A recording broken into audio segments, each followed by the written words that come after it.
Datuk Ketua, soalan saya nombor 6. Ya, sila Yang Amat Menteri. Assalamualaikum warahmatullahi wabarakatuh.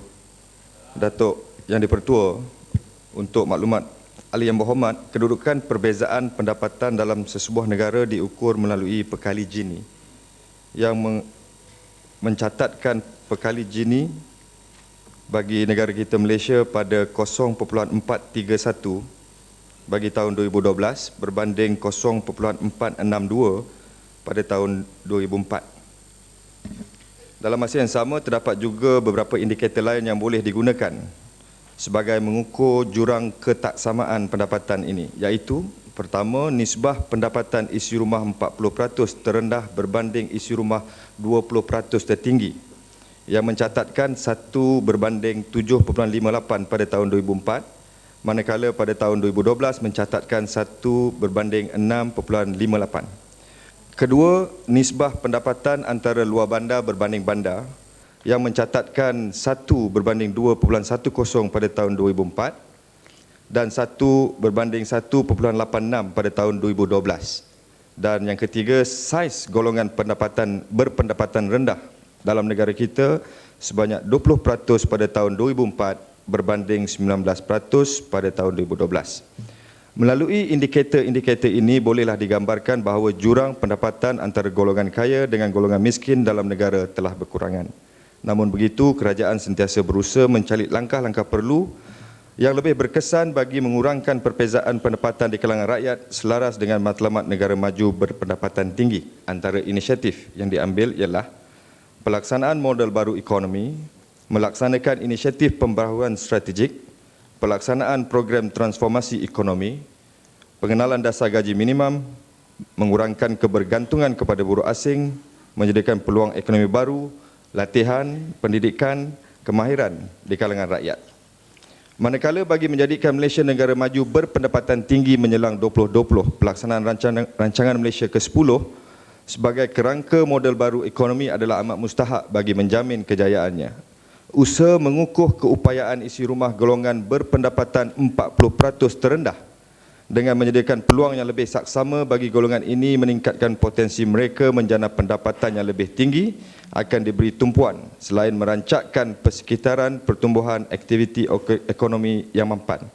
Dengan ini hasrat untuk mengecilkan saiz golongan berpendapatan rendah insya-Allah akan tercapai. Terima kasih. Yang Amat Ceras. Boleh pendek soalan kan Yang Amat? Boleh. Ya. Terima kasih Datuk Yang Dipertua. Saya kurang yakin dengan jawapan Yang Berhormat Timbalan Menteri tadi yang mengatakan jurang atau perbezaan pendapatan telah berkurangan. Saya ingin cakap fakta di sini dengan perangkaan yang benar, iaitu adalah benar bahawa seramai 60% keluarga di negara ini dan 80% individu yang memperoleh pendapatan bulanan di bawah RM3,000 sebulan.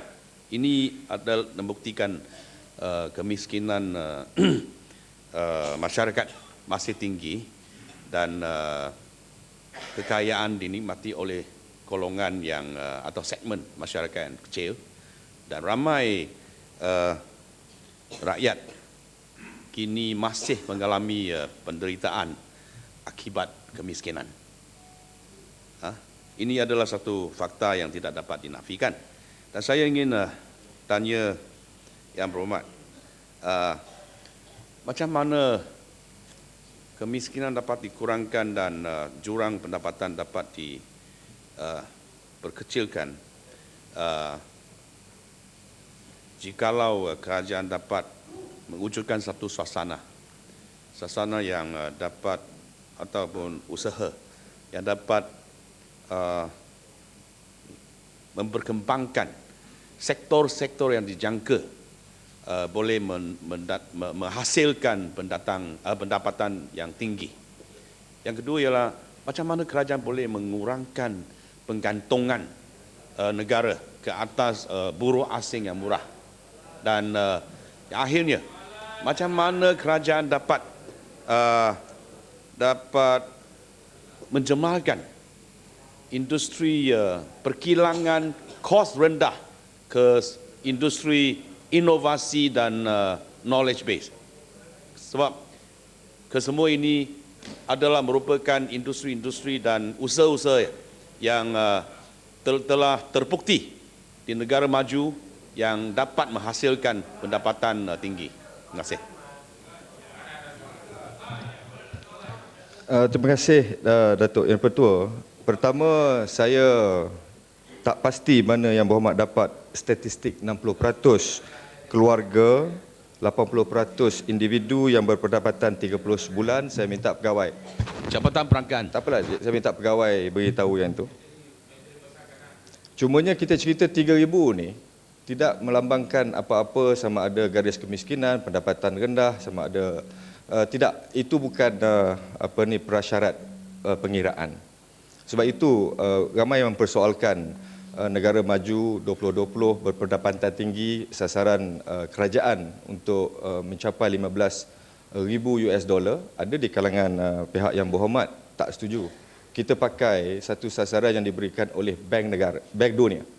Yang Berhormat mungkin pakai IMF, saya tak tahu. Jadi dari segi yang jawapan saya tadi, kita bagi ikut indikator yang digunakan, standard yang digunakan di seluruh dunia. Untuk pengetahuan ahli Yang Berhormat, trend dunia hari ini memang jurang pendapatan kaya miskin semakin melebar. Tetapi Malaysia masih dapat mengawal kerana yang Berhormat cakap tadilah. Kita menyediakan lebih kurang 149 projek baru di bawah ETP yang dapat menjana pelaburan sebanyak 211 bilion komitmen yang akan memberi penambahan sebanyak 136 bilion GNI yang dapat memberi peluang pekerjaan sebanyak 400,000. Ini antara perkara yang saya kata ada dalam GTP yang saya tak sebut secara detail sebab dah diumumkan banyak kali.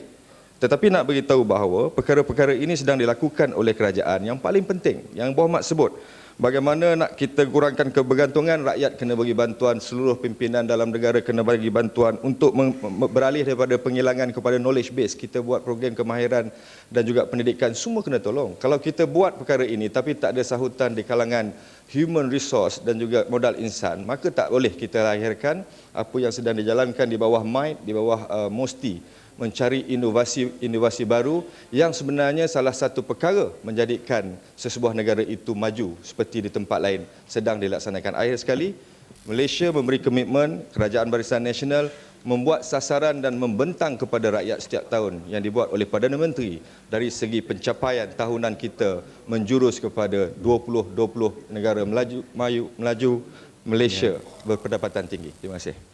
Speaker. Yang Amat Gerik. Terima kasih, Tuan Speaker. Kita sedia maklum bahawa golongan Bumi Putra masih lagi ketinggalan di sektor ekonomi dan juga hasil pendapatan berbanding kaum yang lain. Sila nyatakan, apakah saranan daripada kerajaan bagi membela nasib Bumi Putra seperti mana kita kata berdiri sama tinggi, duduk sama rendah. Terima kasih. Terima kasih Yang Berhormat Gerik.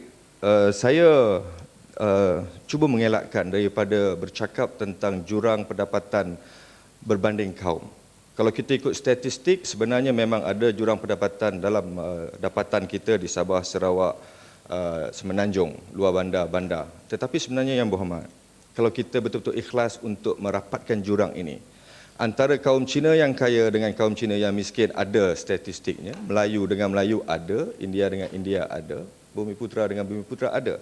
Kalau dibandingkan di antara Cina dengan Bumi Putra, sebenarnya jurang itu lebih melebar.